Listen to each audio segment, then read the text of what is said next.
Lo que los agentes federales descubrieron en la madrugada del 3 de febrero de 2026, dentro de la propiedad de Marco Antonio Solís, en las afueras de Morelia, dejó sin palabras incluso a los investigadores con mayor experiencia en delitos financieros del país. 247 kilogramos de oro en lingotes y monedas antiguas sin declarar, valuados en 242 millones de pesos, escondidos en una bóveda subterránea construida debajo de su estudio de grabación privado con tecnología de nivel bancario. Escrituras de 31 propiedades distribuidas en 7 estados de México y 3 países que jamás habían aparecido en ninguna declaración fiscal. Contratos que documentaban décadas de sobornos a funcionarios del Servicio de Administración Tributaria y a cadenas de radio. Y libretas manuscritas con la caligrafía del propio cantante que registraban nombre por nombre, mes por mes, a quien se le pagaba para que nadie mirara demasiado de cerca. El hombre en el centro de todo esto no era un capo del narcotráfico ni un empresario gris que nadie conocía. Era el Buki, el compositor que había vendido más de 100 millones de discos entre su etapa con los Bukis y su carrera como solista. El artista que apenas en septiembre de 2022 había llenado el Estadio Azteca con 82,000 personas llorando y cantando sus canciones en lo que muchos describieron como la noche más emocionante de la música romántica mexicana en décadas. El hombre que millones de latinoamericanos consideraban parte de su propia historia personal, porque sus canciones habían estado presentes en los momentos más íntimos de sus vidas. Ese era el hombre al que Omar García Harfuch, secretario de Seguridad y Protección Ciudadana, había autorizado personalmente catear esa madrugada, con 91 agentes federales, 22 peritos contables forenses, 12 técnicos en forencia digital y escáneres de radar capaces de detectar espacios subterráneos ocultos. Y lo que encontraron dentro de esa mansión de 12,000 metros cuadrados, construida como refugio principal para él y su esposa, Cristi Solís, fue la evidencia de un sistema de fraude, corrupción y evasión fiscal que había operado en silencio durante más de 25 años, mientras el país entero cantaba sus canciones y lo admiraba como símbolo del talento mexicano hecho a pulso desde la pobreza. La pregunta que atravesó México esa mañana no era si Marco Antonio había construido una fortuna extraordinaria a lo largo de sus más de 45 años de carrera. Nadie lo dudaba ni lo cuestionaba, sino cuánto de esa fortuna, estimada por Forbes México en 2023 en aproximadamente 180 millones de dólares, pero que la evidencia ahora sugería era significativamente mayor, había sido acumulada dentro de la ley, y cuánto representaba décadas de evasión fiscal sistemática, lavado de activos y corrupción activa que había prosperado en las sombras, mientras él proyectaba al mundo la imagen de un hombre sencillo, nacido en Ario de Rosales, Michoacán, que simplemente hacía música del corazón para su pueblo.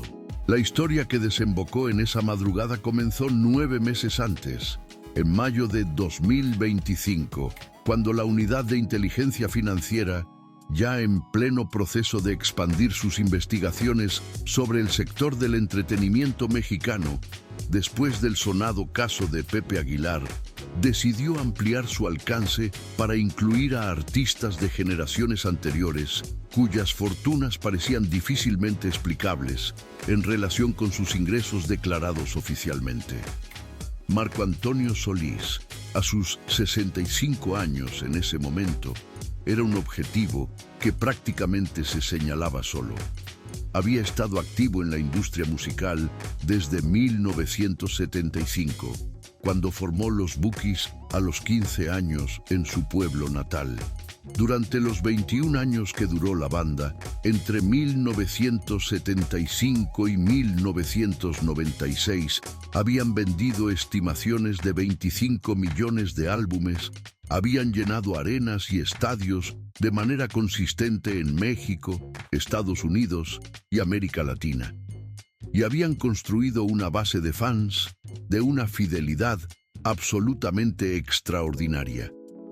Cuando Marco Antonio disolvió la banda en 1996 para lanzarse como solista, muchos dentro de la industria predijeron que sin el respaldo del grupo, su carrera se debilitaría.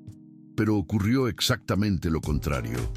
Como solista, alcanzó niveles de éxito incluso mayores, con álbumes que vendieron millones de copias individualmente y giras que llenaban consistentemente recintos de 10.000 a 20.000 personas en ciudades de todo el continente.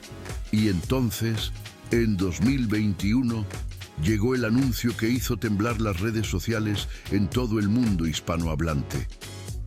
La reunión de los Bukis después de 25 años de separación. La gira llamada Una Historia Cantada corrió entre 2021 y 2022. Incluyó 48 presentaciones en estadios de México y Estados Unidos y culminó con esa noche histórica en el Azteca, donde 82.000 personas pagaron entre 500 y 15.000 pesos por boleto. La pregunta que atravesó México esa mañana no era si Marco Antonio había construido una fortuna extraordinaria a lo largo de sus más de 45 años de carrera.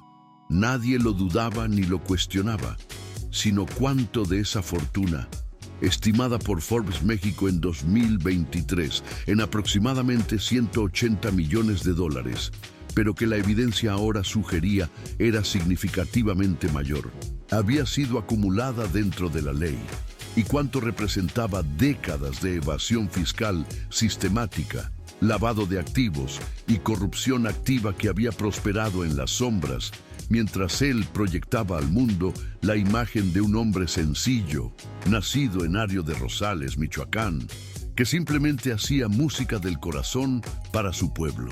La historia que desembocó en esa madrugada comenzó 9 meses antes, en mayo de 2025, cuando la Unidad de Inteligencia Financiera, ya en pleno proceso de expandir sus investigaciones sobre el sector del entretenimiento mexicano, después del sonado caso de Pepe Aguilar, decidió ampliar su alcance para incluir a artistas de generaciones anteriores, cuyas fortunas parecían difícilmente explicables en relación con sus ingresos declarados oficialmente.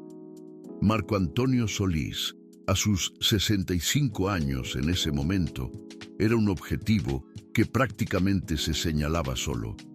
Había estado activo en la industria musical desde 1975, cuando formó los Bukis a los 15 años en su pueblo natal. Durante los 21 años que duró la banda, entre 1975 y 1996, habían vendido estimaciones de 25 millones de álbumes, habían llenado arenas y estadios de manera consistente en México, Estados Unidos y América Latina. Y habían construido una base de fans de una fidelidad absolutamente extraordinaria. Cuando Marco Antonio disolvió la banda en 1996 para lanzarse como solista, muchos dentro de la industria predijeron que sin el respaldo del grupo, su carrera se debilitaría. Pero ocurrió exactamente lo contrario. Como solista, alcanzó niveles de éxito incluso mayores, con álbumes que vendieron millones de copias individualmente y giras que llenaban consistentemente recintos de 10.000 a 20.000 personas en ciudades de todo el continente. Y entonces, en 2021, llegó el anuncio que hizo temblar las redes sociales en todo el mundo hispanohablante. La reunión de los Bukis después de 25 años de separación. La gira llamada Una Historia Cantada corrió entre 2021 y 2022. Incluyó 48 presentaciones en estadios de México y Estados Unidos y culminó con esa noche histórica en el Azteca, donde 82,000 personas pagaron entre 500 y 15,000 pesos por boleto. Lo que realmente consolidó el caso y convenció a los fiscales de que tenían evidencia suficiente para proceder fue algo mucho más humano que cualquier dato financiero: la aparición de un ex empleado dispuesto a hablar.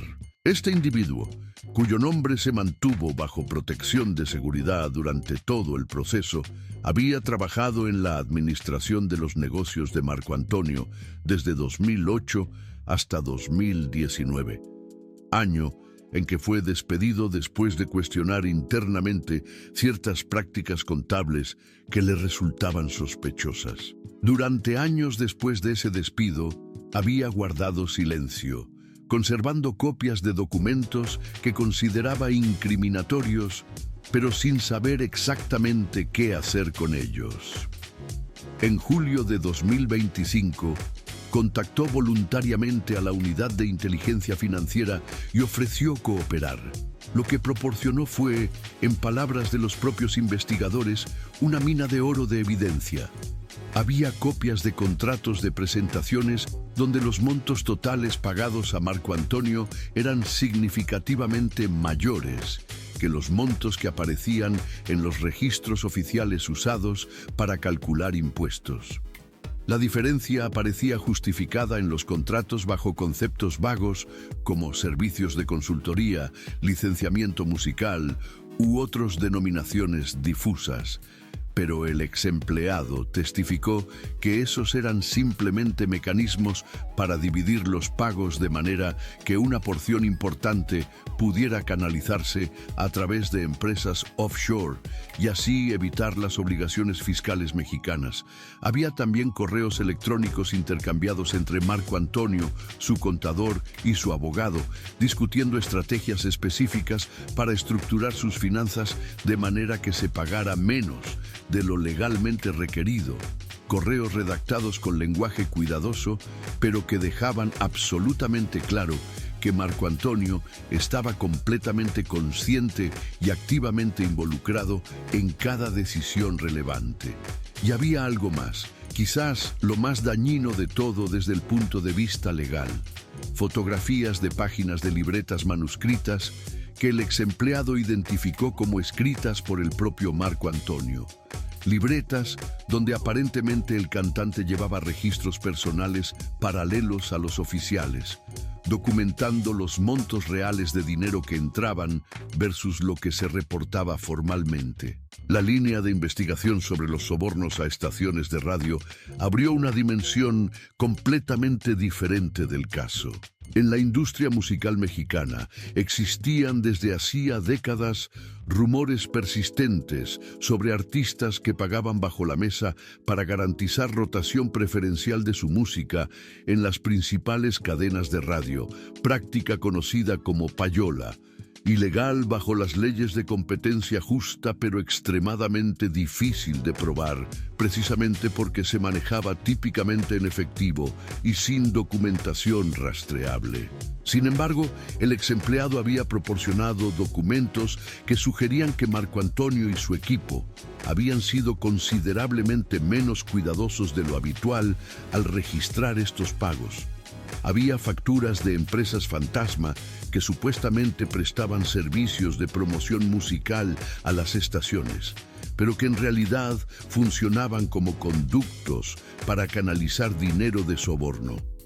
Había registros de reuniones entre representantes de Marco Antonio y ejecutivos de cadenas importantes como Grupo Radio Centro, MVS Radio y Grupo Aire, reuniones en cuyas notas manuscritas se discutían acuerdos explícitos sobre cuántas veces se tocarían sus canciones en horarios de alta audiencia, cuánto costaría ese tratamiento preferencial y cómo se estructurarían los pagos para que no dejaran rastro fácilmente rastreable.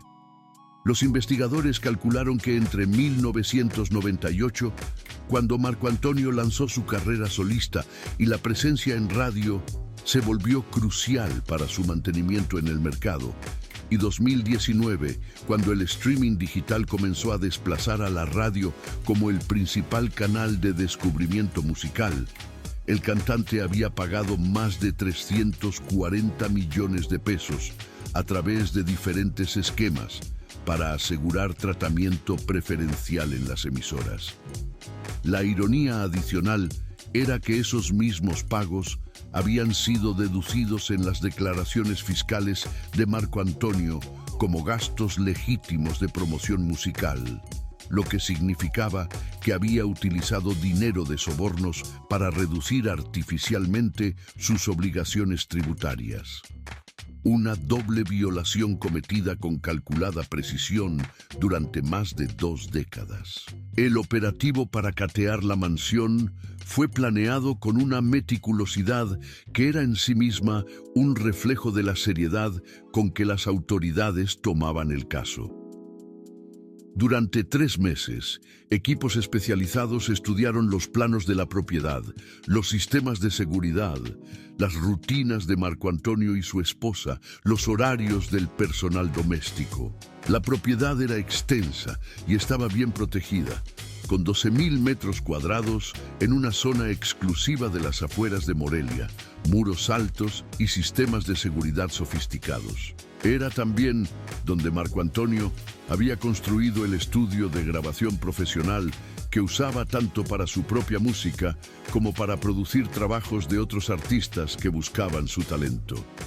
La orden de cateo, autorizada por un juez federal el 28 de enero de 2026, tenía 67 páginas de especificaciones detalladas que cubrían registros financieros y contables, contratos de presentaciones, acuerdos con casas disqueras, documentación de regalías, dispositivos electrónicos de cualquier tipo y, crucialmente, autorizaba la búsqueda explícita de espacios ocultos y cajas fuertes en cualquier parte de la propiedad, basándose en inteligencia que indicaba que Marco Antonio mantenía activos y documentos sensibles en ubicaciones secretas dentro de su mansión. A las 4:22 de la madrugada del 3 de febrero de 2026, un convoy de 31 vehículos sin marcas oficiales salió de las instalaciones de la Guardia Nacional en Morelia. García Harfuch había viajado desde Ciudad de México el día anterior y supervisaba personalmente desde un centro de comando móvil establecido a 2 kilómetros de la propiedad. Cuando el convoy llegó a las puertas de la mansión a las 5:47 de la mañana, los 4 guardias de seguridad privada de turno intentaron de inmediato contactar a Marco Antonio, pero los agentes ya habían activado equipos de bloqueo de señal celular. No había opción, la orden judicial era clara, las puertas se abrieron. Marco Antonio bajó las escaleras en bata de casa cuando los agentes tocaron la puerta de la residencia principal a las 5:53 de la mañana, completamente desorientado. Cuando vio a docenas de agentes federales armados con chalecos identificativos de la Fiscalía General de la República, su rostro se puso pálido. Leyó la orden lentamente con manos visiblemente temblorosas y cuando terminó, dijo únicamente: «Debe haber un error. Soy un artista. Hago canciones, no soy un criminal». Los agentes explicaron que se investigaban posibles delitos fiscales y financieros y que el cateo procedería. Marco Antonio solicitó llamar a sus abogados y se le informó que las comunicaciones estaban bloqueadas por razones de seguridad del operativo, que podría contactar a su equipo legal una vez que el procedimiento estuviera avanzado. Cristi Solís bajó momentos después, igualmente confundida y asustada. Ambos fueron instruidos a permanecer en la sala principal, bajo supervisión, mientras los equipos se dispersaban por toda la propiedad. Los primeros hallazgos llegaron rápido. Los agentes trabajaban en equipos con asignaciones específicas y complementarias. Un grupo se enfocó en la oficina administrativa, donde Marco Antonio manejaba los negocios de su carrera, encontrando archiveros completos con contratos que databan desde 1996. Otro equipo tomó el estudio de grabación, una estructura separada de la residencia principal conectada por un corredor cubierto, donde los técnicos forenses digitales comenzaron a hacer copias completas de todos los discos duros y servidores. Pero fue durante la inspección del estudio cuando los especialistas en detección de espacios ocultos hicieron el descubrimiento que cambiaría el curso del caso. Los escáneres de radar de penetración terrestre detectaron anomalías significativas debajo del edificio. Había un espacio subterráneo amplio directamente debajo del estudio que no aparecía en ninguno de los planos de construcción obtenidos de los registros municipales de permisos de obra. El espacio medía aproximadamente 8 por 6 metros, con altura cercana a 3 metros, suficiente para constituir una habitación completa. Después de casi una hora inspeccionando el piso, los especialistas encontraron un panel disimulado debajo de uno de los racks de equipamiento que al aplicar presión en puntos específicos se desbloqueaba, revelando una escalera que descendía hacia la oscuridad. Lo que los agentes encontraron al bajar con linternas y cámaras era, en todos los sentidos funcionales, una bóveda bancaria privada construida bajo el estudio de grabación de un cantante romántico. Las paredes eran de concreto reforzado de casi medio metro de espesor. La puerta interior era de acero industrial con sistema de cerradura electrónica de nivel bancario. El sistema de ventilación mantenía temperatura y humedad controladas para preservar lo que se almacenaba ahí. Y contra una de las paredes había 23 cajas de seguridad de acero apiladas. Los agentes comenzaron a abrirlas meticulosamente. Las primeras 15 contenían lingotes de oro puro de 1 kilogramo cada uno, con sellos de casas de acuñación mexicanas, estadounidenses, suizas y sudafricanas. Solo en lingotes, 189 kilogramos de oro. Las siguientes 5 cajas contenían monedas antiguas, principalmente centenarios mexicanos, de 50 pesos, acuñados entre 1921 y 1947, valiosos tanto por su contenido metálico como por su valor numismático. Aproximadamente 850 centenarios que sumaban otros 48 kilogramos de oro.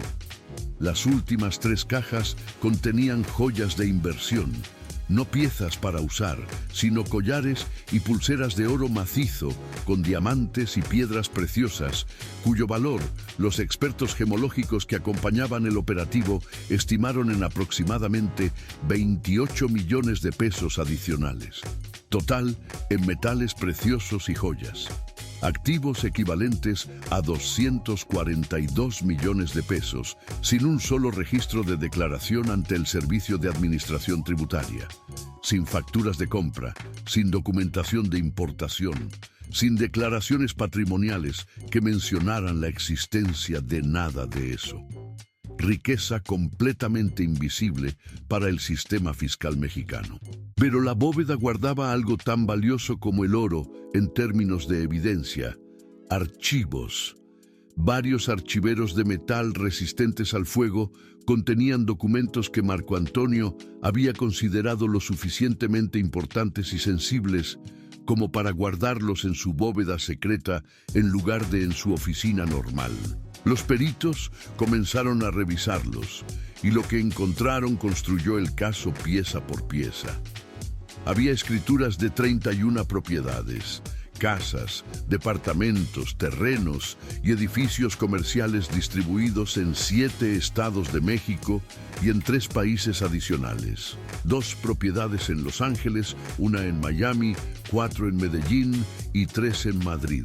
Ninguna registrada directamente a nombre de Marco Antonio ni de Cristi Solís.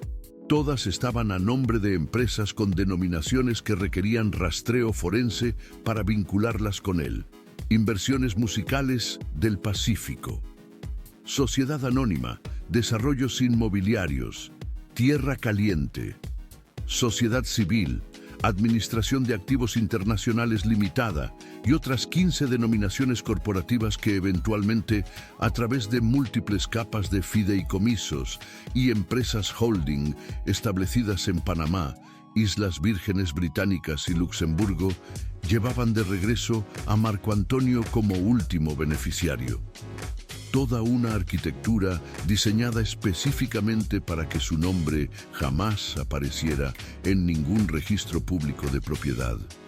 El valor total de esas 31 propiedades en estimaciones de mercado, aproximadamente 780 millones de pesos, existiendo completamente fuera de cualquier declaración fiscal oficial. También había contratos, muchos contratos que no habían aparecido en los archivos de la oficina normal. Los contratos con las 3 cadenas de radio confirmaban con precisión documental lo que el ex empleado había descrito. Un contrato con Grupo Radio Centro fechado en marzo de 2003 especificaba que a cambio de pagos mensuales de 850,000 pesos, las canciones de Marco Antonio recibirían un mínimo de 45 rotaciones diarias en horarios prime en las 12 estaciones más importantes del grupo, con duración de 5 años y opciones de renovación. Solo ese contrato representaba más de 10 millones de pesos anuales, más de 50 millones durante su vigencia. Los contratos similares con MVS Radio y Grupo Aire seguían la misma estructura. El total documentado en esos contratos sumaba más de 340 millones de pesos pagados entre 1998 y 2019. Y luego estaban los contratos de la gira de reunión. El contrato principal con el promotor estadounidense que organizó Una Historia Cantada mostraba que los ingresos brutos de la gira habían sido de 197 millones de dólares. Después de deducir costos de producción, pagos a los demás miembros de la banda, comisiones del promotor y otros gastos, la porción correspondiente a Marco Antonio era de 89 millones de dólares, aproximadamente 1.780 millones de pesos al tipo de cambio promedio de esos años. Pero sus declaraciones fiscales para 2021 y 2022 reportaban ingresos por la gira de apenas 34 millones de dólares. Los documentos de la bóveda respondían la pregunta de los 55 millones de dólares faltantes. Habían sido canalizados a través de 3 empresas offshore, transferidos a cuentas en Suiza y Luxemburgo, y desde ahí usados para adquirir parte de las propiedades internacionales y para comprar el oro que ahora estaba siendo confiscado.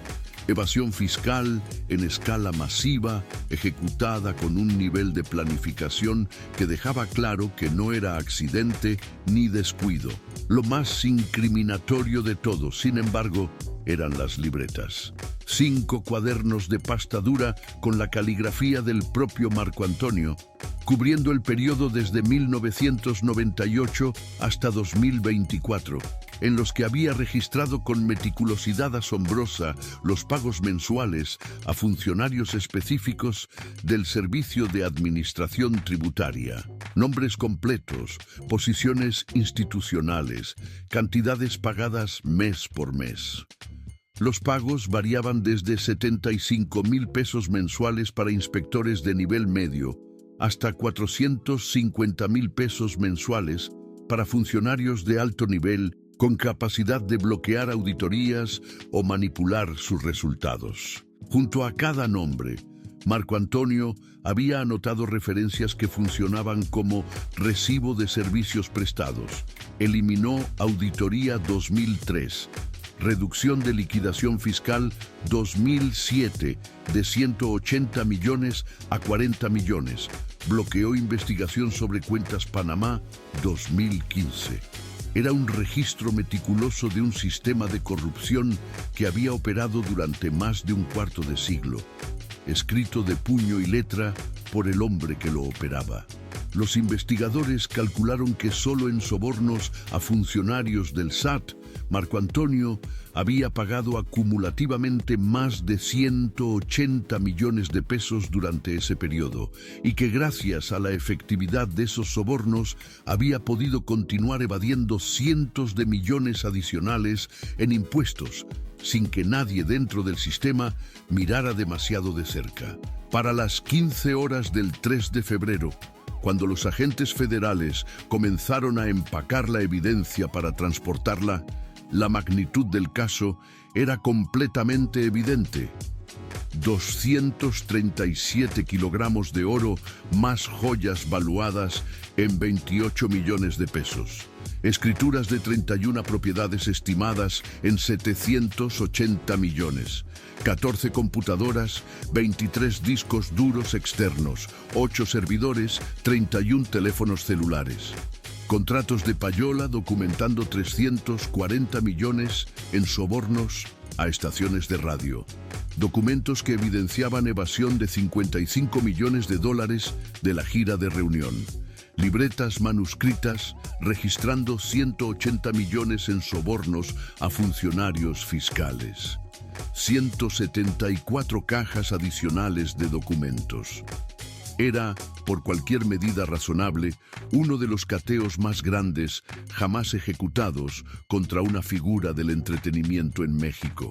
La noticia estalló en redes sociales alrededor de las 13 horas, cuando personas que llegaban a propiedades cercanas notaron el despliegue masivo de vehículos federales y comenzaron a publicar fotos. Para las 15 horas, Marco Antonio Solís era tendencia número 1 en México, con más de 1.200.000 menciones en pocas horas. Los medios interrumpieron su programación regular y la reacción inicial fue exactamente la combinación que cualquier observador podría haber predicho. Shock absoluto mezclado con incredulidad profunda, porque Marco Antonio Solís no era simplemente un cantante para millones de mexicanos y latinoamericanos. Era una figura que había acompañado 3 generaciones de emociones íntimas, bodas, rupturas, reconciliaciones, momentos que la gente guarda en la parte más privada de su memoria. Su imagen pública había sido construida siempre sobre los pilares de la humildad y la autenticidad. El niño pobre de Ario de Rosales, que nunca olvidó sus raíces y que simplemente hacía música del corazón. La distancia entre esa imagen y un hombre que guardaba 237 kilogramos de oro en una bóveda secreta bajo su estudio de grabación y que llevaba libretas personales documentando décadas de sobornos, era tan grande que muchos simplemente se negaban a procesarla. Los defensores inmediatos argumentaron que esto debía ser error o persecución política. Los críticos señalaban que 237 kilogramos de oro escondidos en concreto reforzado no eran una ambigüedad contable, que libretas manuscritas con registro de sobornos durante 25 años no eran diferencias de interpretación fiscal, que esto era evidencia de delincuencia sistemática ejecutada con plena conciencia y durante décadas. Para las 19 horas, cuando Marco Antonio finalmente pudo contactar a su equipo legal y convocar una reunión urgente, la situación era desesperada. Sus abogados, especialistas en derecho penal fiscal, fueron brutalmente honestos respecto a lo que enfrentaba. El oro sin declarar era suficiente por sí solo para cargos graves. Las 31 propiedades ocultas agregaban capas adicionales de delitos de ocultamiento de activos. Los contratos de payola constituían evidencia directa de soborno y violaciones anticompetencia.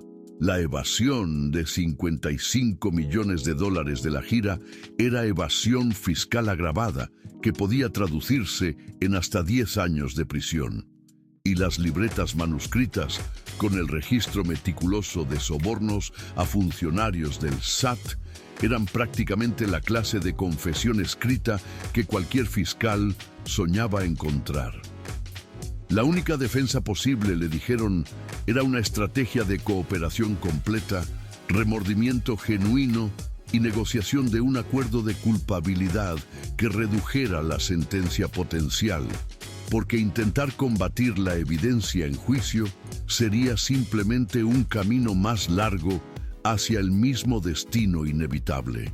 El 5 de febrero de 2026, la Fiscalía General de la República convocó una conferencia de prensa que se transmitió en vivo por todos los canales principales del país. El fiscal general apareció acompañado de García Harfuch, del titular de la Unidad de Inteligencia Financiera y del administrador general del SAT. Presentaron evidencia fotográfica del oro encontrado, las imágenes de pilas de lingotes siendo contadas con precisión burocrática.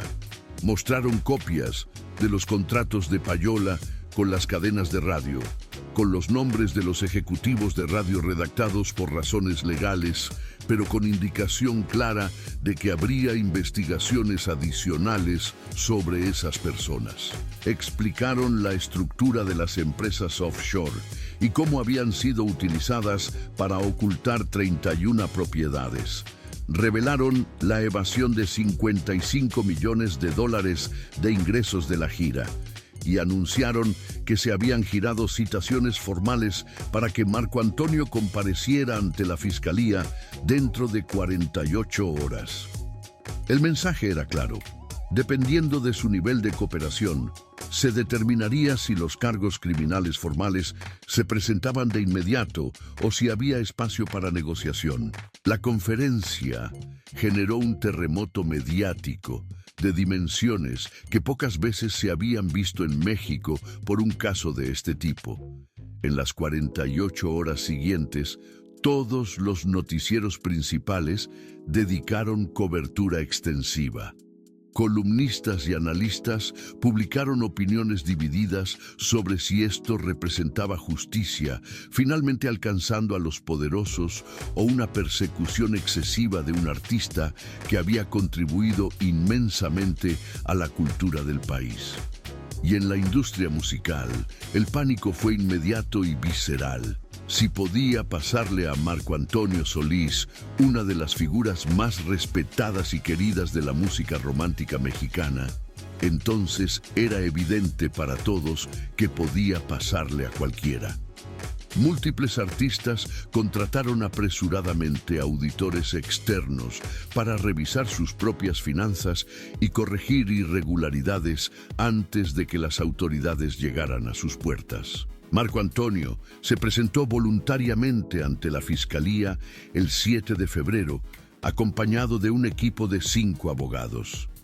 La sesión de interrogatorio duró más de 11 horas. Los detalles fueron sellados judicialmente, pero filtraciones indicaron que Marco Antonio había admitido haber cometido errores en cómo manejó sus finanzas, argumentando que había confiado en asesores que le dieron mal consejo y que nunca había tenido intención de defraudar al gobierno. Respecto al oro, dijo que lo había acumulado durante décadas como inversión personal sin saber que tenía obligación de declararlo.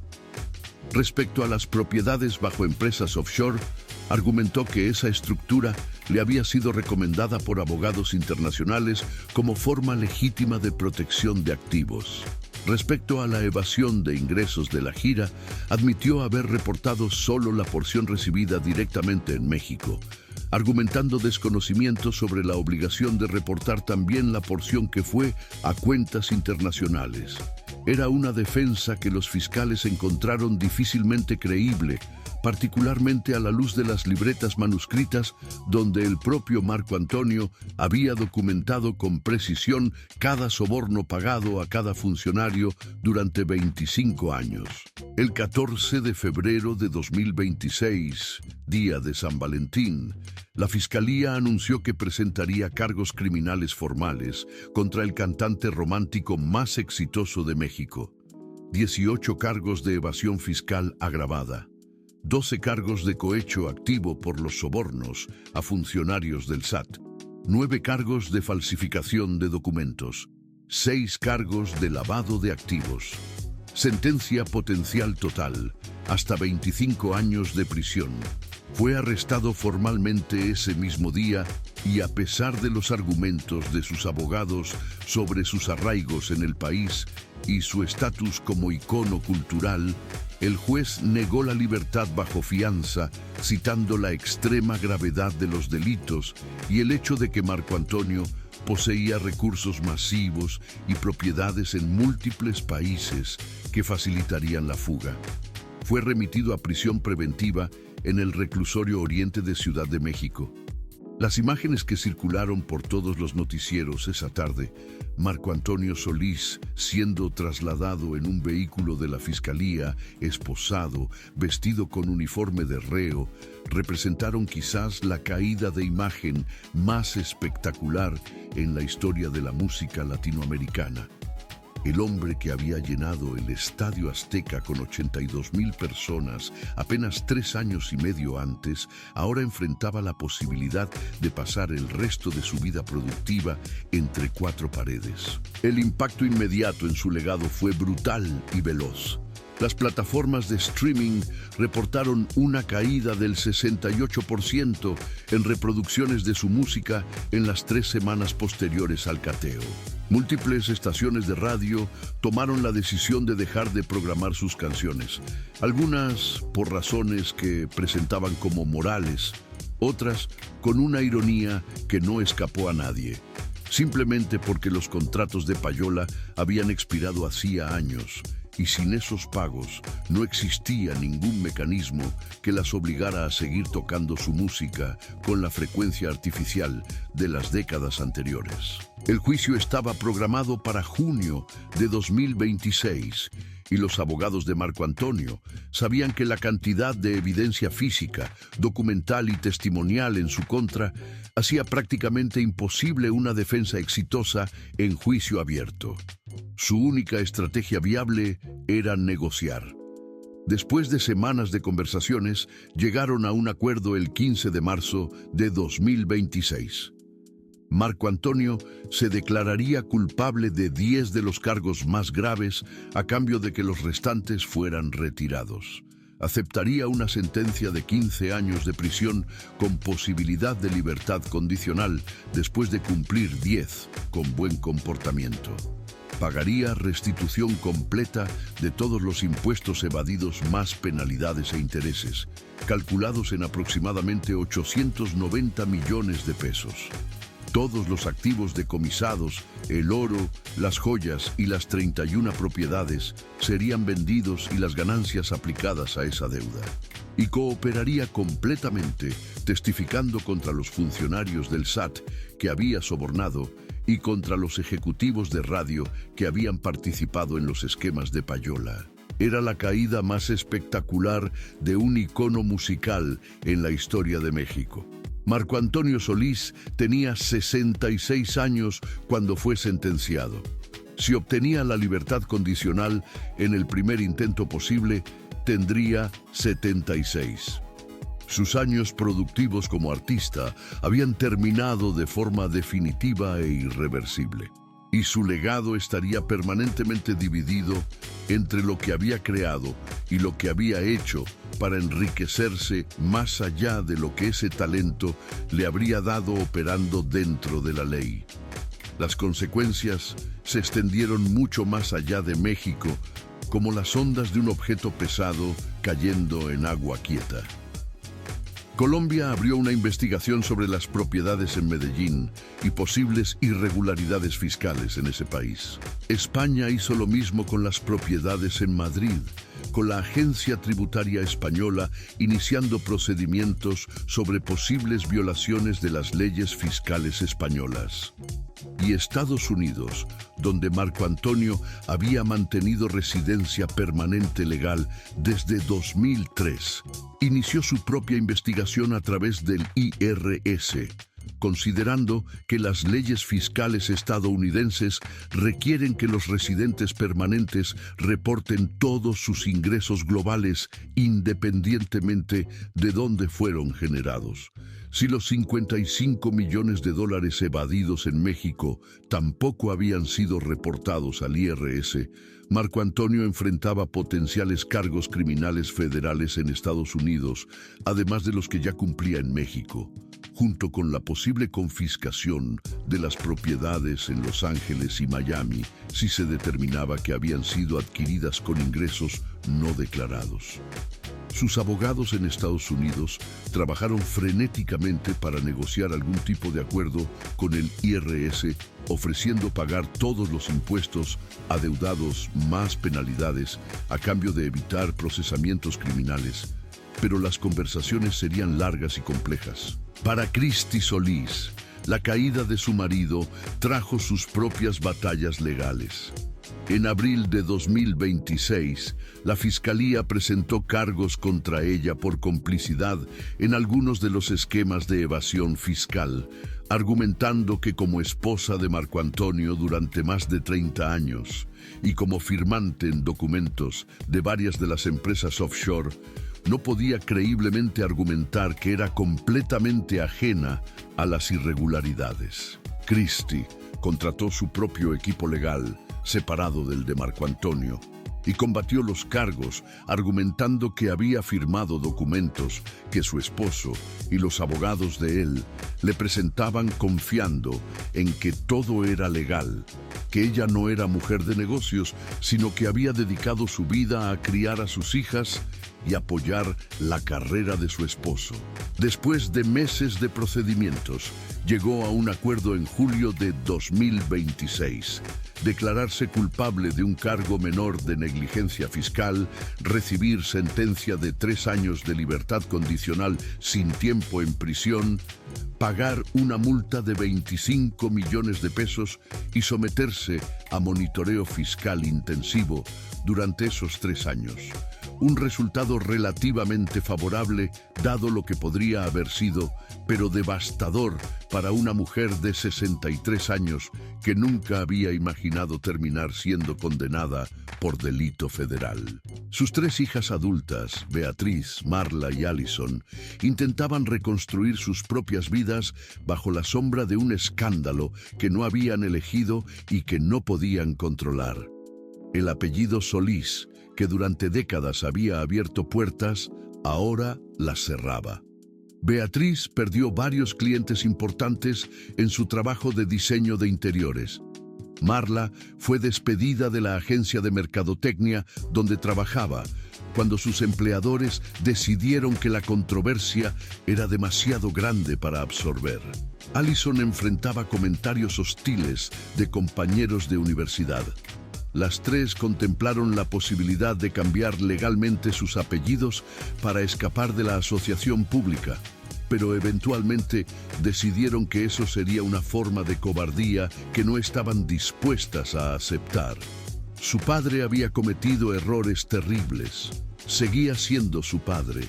Aprenderían a cargar con ese peso. Los otros 5 miembros originales de los Bookies enfrentaron sus propias investigaciones para determinar si habían sido cómplices o simplemente empleados que habían recibido sus pagos sin conocimiento de lo que Marco Antonio hacía con su porción. Después de meses de revisión, las autoridades determinaron que los demás integrantes habían recibido sus respectivas compensaciones, las habían reportado apropiadamente en sus propias declaraciones fiscales y no habían participado en ninguna de las estructuras offshore ni en los esquemas de ocultamiento.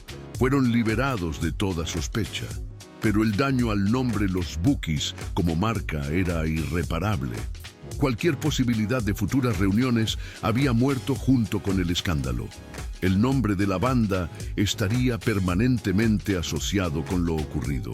Los 17 funcionarios del Servicio de Administración Tributaria identificados en las libretas manuscritas de Marco Antonio enfrentaron consecuencias devastadoras.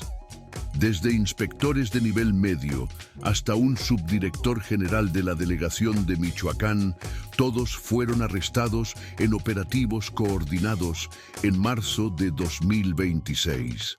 Las libretas proporcionaron evidencia de una precisión que dejaba muy poco espacio para la negación, y cuando varios fueron confrontados con esos registros detallados, comenzaron a cooperar, confesando sus participaciones a cambio de sentencias reducidas. El funcionario de más alto nivel, quien había recibido 450,000 pesos mensuales durante casi 8 años, totalizando más de 43 millones de pesos en sobornos, fue sentenciado a 18 años de prisión. Los de nivel medio recibieron entre 6 y 12 años. Todos perdieron sus posiciones, sus pensiones y el resto de sus vidas marcado de forma permanente. El escándalo forzó además una limpieza institucional dentro del SAT, con el titular renunciando bajo presión política y siendo reemplazado por alguien con mandato explícito de implementar reformas estructurales. Los ejecutivos de las cadenas de radio que habían participado en los esquemas de payola enfrentaron consecuencias mixtas dependiendo de si todavía estaban activos en la industria. 4 que sí lo estaban fueron procesados penalmente. Las cadenas de radio mismas se enfrentaron a multas masivas de la Comisión Federal de Competencia Económica. Grupo Radio Centro fue multado con 380 millones de pesos. MBS Radio recibió 290 millones y Grupo Aire pagó 310 millones. Las multas no destruyeron a esas empresas, pero enviaron una señal inequívoca a toda la industria de medios sobre el costo real de continuar con prácticas similares. Varias estaciones de radio más pequeñas, que también operaban con esquemas similares, se apresuraron a implementar políticas de cumplimiento antes de que las investigaciones llegaran a sus puertas. Para mediados de 2026, el paisaje de la música regional mexicana y romántica había cambiado de forma esencial e irreversible. Los casos sucesivos habían demostrado que nadie quedaba protegido por su legado cultural ni por el afecto del público, y que la era de impunidad para las fortunas no declaradas del entretenimiento mexicano había llegado a su fin. Múltiples artistas decidieron adelantarse a posibles investigaciones, presentándose voluntariamente al CIT con sus asesores para corregir décadas de declaraciones incorrectas y pagar impuestos atrasados, más penalidades en acuerdos de cumplimiento voluntario que les permitían evitar el procesamiento criminal. Las cantidades involucradas en algunos de esos acuerdos confirmaban lo que los investigadores habían sospechado durante años: que el problema de evasión fiscal en la industria del entretenimiento no era anecdótico ni limitado a unos pocos casos aislados, sino endémico y sistémico, extendido por generaciones enteras de artistas que habían operado en un ambiente donde la fama funcionaba como escudo contra el escrutinio fiscal. La vida de Marco Antonio dentro del reclusorio Oriente era radicalmente diferente de cualquier cosa que había experimentado en sus 66 años. La prisión albergaba más de 7,000 internos, muchos por delitos graves. Marco Antonio fue colocado en una sección de seguridad especial para internos de alto perfil, compartiendo celda con otros 3 convictos, también figuras públicas o empresarios condenados por delitos de cuello blanco. Las condiciones eran duras en comparación con el lujo al que había estado acostumbrado durante décadas de carrera: camas de metal con colchones delgados, comida institucional sin mayor elaboración, sin aire acondicionado en el calor de la capital, rutinas diarias reglamentadas con rigidez. Los primeros meses fueron los más difíciles psicológicamente. Marco Antonio cayó en depresión profunda, perdió más de 15 kilogramos de peso y rechazaba visitas incluso de Cristi y sus hijas porque no podía soportar que lo vieran en ese estado. Pero gradualmente, con apoyo psicológico y con la persistencia de su familia, que continuó visitándolo a pesar de sus intentos de alejarlos, comenzó a aceptar su nueva realidad. Se inscribió en programas educativos de la prisión, participó en grupos de terapia para internos lidiando con pérdida de identidad y estatus, y comenzó a escribir, no canciones inicialmente, sino reflexiones personales que procesaban el trayecto desde ser un niño pobre en Ario de Rosales, con sueños de hacer música, hasta ser un convicto de 66 años en prisión federal, enfrentando una década de encierro. En septiembre de 2026, a través de sus abogados, Marco Antonio publicó su primera declaración pública desde el arresto. Con voz quebrada y lágrimas visibles en una conexión de video desde la prisión, se disculpó con sus fans, con su familia, con los demás miembros de los Bukis por haber manchado el legado que habían construido juntos, y con México por haber contribuido a la cultura de corrupción e impunidad que había afectado al país durante tanto tiempo. Dijo que había permitido que la ambición y la codicia nublaran su juicio durante demasiados años, que había fallado en vivir a la altura de la responsabilidad que conlleva ser un modelo a seguir para millones de personas, y que pasaría el tiempo que le quedaba en prisión intentando ser mejor persona y cooperando completamente con todas las investigaciones pendientes. La declaración fue vista más de 8 millones de veces en las primeras 24 horas. Las reacciones fueron profundamente divididas. Algunos dijeron que lo perdonaban, que las canciones que había creado seguían siendo hermosas, independientemente de los crímenes de quien las escribió. Otros dijeron que la disculpa solo llegaba porque lo habían atrapado, que si nunca hubiera sido descubierto, habría continuado evadiendo y corrompiendo sin remordimiento alguno. En octubre de 2026, un evento inesperado capturó la atención de la industria y del público. Un grupo de 23 artistas mexicanos de diferentes géneros musicales organizaron un concierto benéfico en el Auditorio Nacional bajo el concepto de transparencia financiera total. Todos los participantes publicarían sus declaraciones fiscales de los últimos 5 años. Mostrarían exactamente cuánto ganaban y cuánto pagaban en impuestos, demostrando públicamente que era posible ser un artista exitoso operando completamente dentro de la ley. Las ganancias del evento irían a organizaciones dedicadas a la educación financiera de artistas emergentes, enseñando desde el inicio de sus carreras cómo manejar el dinero de manera responsable para no caer en las trampas que habían destruido a generaciones anteriores. Las 10.000 localidades del auditorio se agotaron en menos de 3 horas. La transmisión en vivo alcanzó más de 2 millones de personas. Era un momento de catarsis para una industria que había sido sacudida hasta sus cimientos. No resolvía el daño causado, pero al menos señalaba una dirección diferente. Para finales de 2026, Marco Antonio llevaba 10 meses cumpliendo su sentencia de 15 años. Su salud mostraba ya signos de deterioro. Había desarrollado diabetes de manejo subóptimo en el ambiente carcelario. Su presión arterial era problemática y sus médicos expresaban preocupación genuina sobre si su organismo resistiría las condiciones de prisión durante los años restantes. Pero Marco Antonio había llegado a una especie de aceptación de su realidad.